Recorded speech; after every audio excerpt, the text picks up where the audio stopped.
Assalamualaikum warahmatullahi wabarakatuh. Perkenalkan, nama saya Nur Marita Febri Utami, peserta Latsar CPNS tahun 2021 Pemerintah Provinsi Kepulauan Riau, angkatan 16, golongan 3 dan gelombang pertama.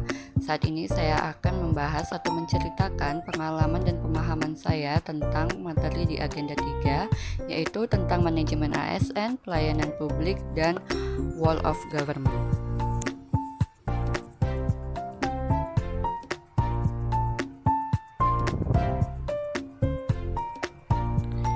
Yang pertama yaitu manajemen ASN, terdiri dari 3 subtema pembahasan: kedudukan, peran, hak dan kewajiban, dan kode etik ASN. Yang kedua yaitu konsep merit dalam pengelolaan ASN, kelembagaan dan jaminan sistem merit dalam pengelolaan ASN, serta mekanisme pengelolaan ASN, manajemen PNS dan P3K, pengelolaan jabatan pimpinan tinggi organisasi, sistem informasi ASN, serta penyelesaian sengketa.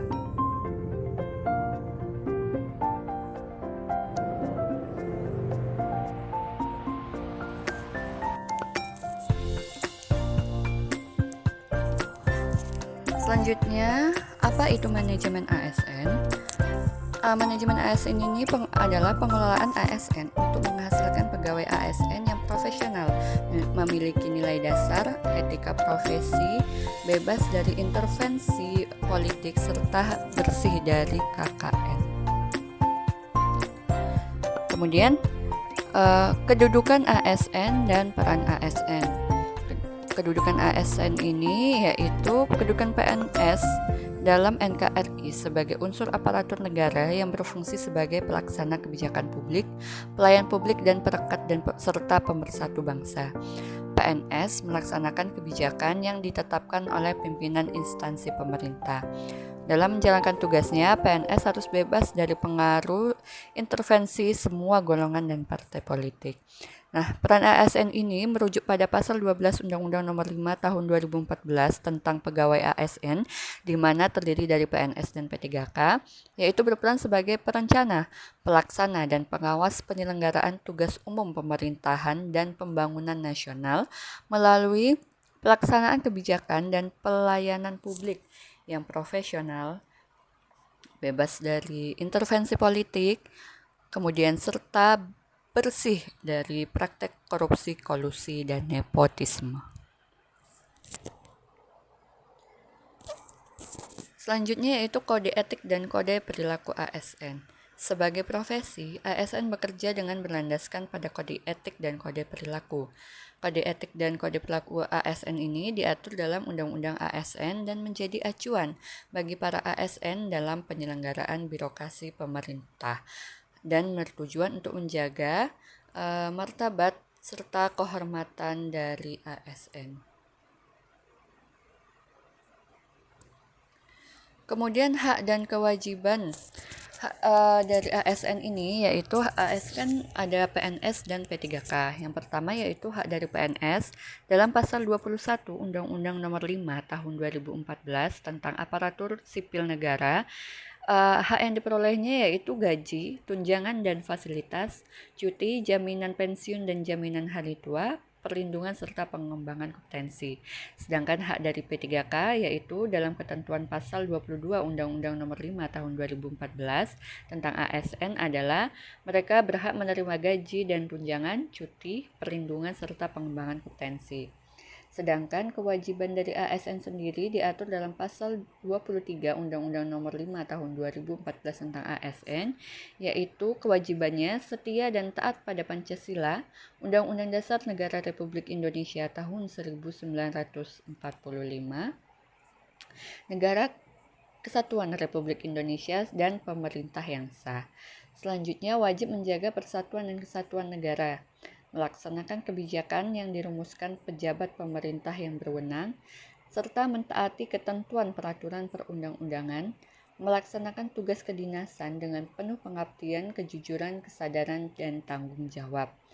Selanjutnya menunjukkan integritas dan keteladanan dalam sikap, perilaku, ucapan, dan tindakan kepada setiap orang, baik di dalam maupun di luar kedinasan.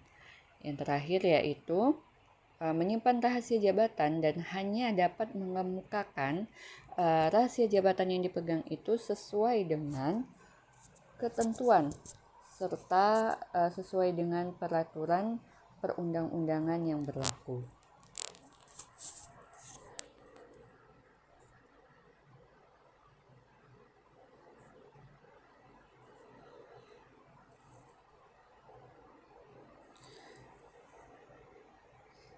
Selanjutnya yaitu konsep sistem merit dalam pengelolaan ASN, kelembagaan dan jaminan sistem merit dalam pengelolaan ASN. Di dalam undang-undang, sistem merit didefinisikan sebagai kebijakan dan manajemen ASN yang berdasarkan pada kualifikasi, kompetensi, dan kinerja yang diberlakukan secara adil dan wajar tanpa diskriminasi. Nah, jaminan sistem merit ini pada semua aspek pengelolaan pegawai akan menciptakan lingkungan yang kondusif untuk pembelajaran dan kinerja. Pegawai diberikan penghargaan dan pengakuan atas kinerjanya yang tinggi. Di sisi lain, untuk yang bad performance, mengetahui fungsinya itu dapat mengetahui kelemahannya untuk kemudian hari dibantu oleh organisasi untuk memperbaiki performance-nya. Selanjutnya, mekanisme pengelolaan ASN, manajemen PNS dan P3K, pengelolaan jabatan pimpinan tinggi, organisasi, sistem informasi ASN, dan penyelesaian sengketa. ASN ini kan terdiri dari PNS dan P3K. Pertama yaitu manajemen PNS sendiri meliputi penyusunan dan penetapan kebutuhan, pengadaan pangkat dan jabatan, pengembangan karir, promosi, mutasi, penilaian kinerja, penggajian dan tunjangan, penghargaan, disiplin, pemberhentian, jaminan pensiun dan hari tua, serta perlindungan.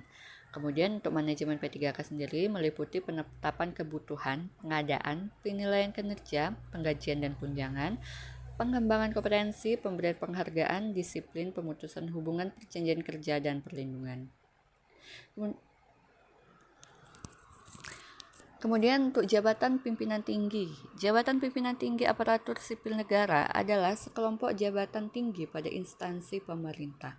Nah, jabatan pimpinan tinggi ini berfungsi memimpin dan memotivasi setiap pegawai ASN pada instansi pemerintah.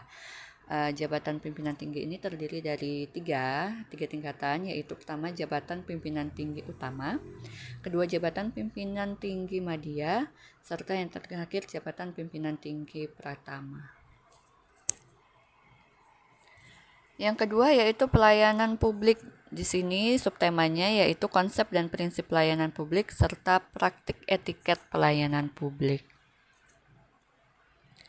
Konsep dan prinsip pelayanan publik dalam Undang-Undang Nomor 25 Tahun 2009 tentang pelayanan publik dijelaskan bahwa pelayanan publik adalah kegiatan atau rangkaian kegiatan dalam rangka pemenuhan kebutuhan pelayanan sesuai dengan peraturan perundang-undangan bagi setiap warga negara dan penduduk atas barang, jasa dan atau pelayanan administratif yang disediakan oleh penyelenggara pelayanan publik. Nah, pelayanan publik ini terdiri dari 9 prinsip pelayanan publik, yaitu transparan, partisipatif, responsif, non-diskriminatif, mudah dan murah, efektif dan efisien, aksesibel. Kemudian praktik etiket pelayanan publik. Dalam pemberian pelayanan kepada masyarakat, aparatur sipil negara harus memiliki etiket dalam pelayanan. Sikap perilaku dan sikap fisik dalam melayani merupakan bentuk etiket dalam pelayanan. Nah, secara rinci yaitu meliputi cara berdiri, cara berpakaian, menyambut tamu yang datang, selalu tersenyum dan mengakhiri pelayanan secara baik. Selanjutnya yang ketiga yaitu Whole of Government, terdiri dari konsep WOG, penerapan WOG dalam pelayanan, dan yang terakhir yaitu tentang best practice penerapan WOG. Pertama yaitu konsep WOG. Whole of Government adalah sebuah pendekatan penyelenggaraan pemerintahan yang mengoptimalkan upaya kolaboratif dalam ruang lingkup koordinasi dari keseluruhan sektor dengan maksud untuk mencapai tujuan pembangunan bersama dan pemerintahan yang terintegrasi dalam pemecahan sebuah isu yang muncul. Konsep WOG sendiri pada intinya adalah merupakan solusi permasalahan klasik yang terdapat dalam penyelenggaraan pemerintahan, yaitu komunikasi antar lembaga dan koordinasi. Dalam prakteknya, WOG sering diartikan sebagai perspektif baru dalam penerapan dan memahami koordinasi sektor. Penerapan WOG dalam pelayanan, penerapan WOG di Indonesia bisa dikatakan terlambat dibanding negara tetangga kita yaitu Singapura dan Malaysia, di mana kedua negara tersebut menerapkan konsep WOG dalam mengatasi berbagai isu dari bermacam sektor, yaitu salah satunya sektor perekonomian. Pendekatannya ini beroperasi dalam tataran kelembagaan nasional maupun daerah. Penetapan kelembagaan menjadi sebuah keharusan ketika pendekatan ini diperkenalkan. Namun penataan ini tidak serta-merta merubah kelembagaan atau sebaliknya, sehingga pendekatan WOG dapat dilihat dan dibedakan berdasarkan perbedaan kategori hubungan antara kelembagaan yang terlibat. Selanjutnya yaitu best practice penerapan WOG. Ada dua hal yang dibahas, yaitu pertama prasyarat best practice, yaitu budaya dan filosofi, cara kerja yang baru, serta akuntabilitas dan insentif. Yang kedua yaitu bagaimana cara baru pengembangan kebijakan mendesain program dan pelayanan sendiri, yaitu dengan menerapkan best practice WOG dan mengadakan e-government. Sekian penjelasan dari saya, semoga bermanfaat dan terima kasih.